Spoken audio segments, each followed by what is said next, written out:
Hello everyone and welcome to Royal Courses. Today I'm going to be showing you how to make a 3D text effect in Adobe Illustrator.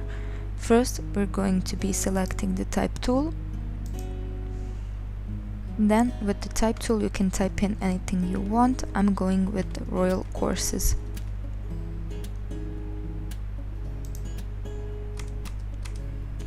Then with the select tool, select the text and holding shift, scale the text as much as you want.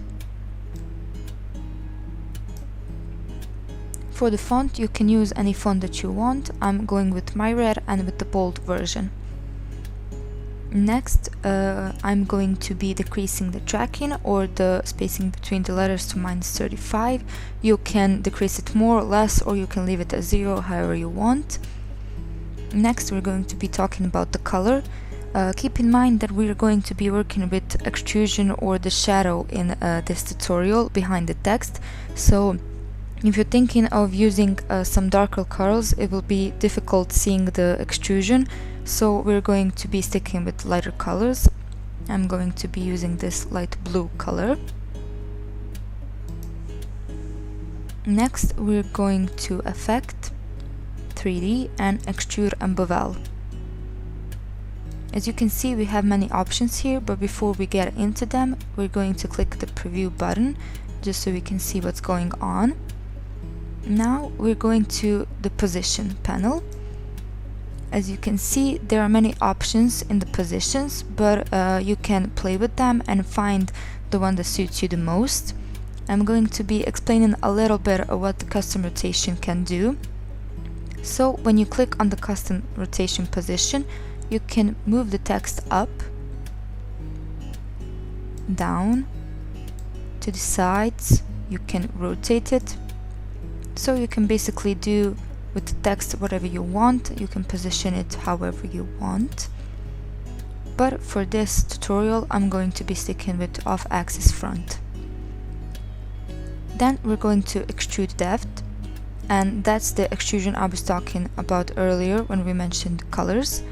So if I increase extrusion to like 700, as you can see with the position of axis front it looks a little bit crazy, but with some other position it might look better. But for this position I'm going to be sticking with something smaller, like 116. Then for the perspective I'm going with 50. You can play with the perspective too and see what suits you the most according to the position you chose. When you finish with that, as you can see, this is still an editable text, so we don't want to be editable text. What we're going to do is we're going to select the text, go to Object and go to Expand Appearance. Now as you can see, it's no longer editable. And what we're going to do is we're going to select the text again, and we're going to be ungrouping the text as many times as we need to until there's nothing left to ungroup. Then we're going to be selecting the front letters. Holding shift we will select all of them.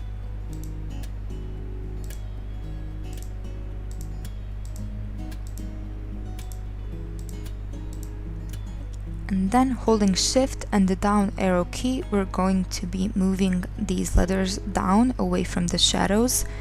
What holding shift ensures us that the letters are going to be moved back to exactly the same place we moved them from.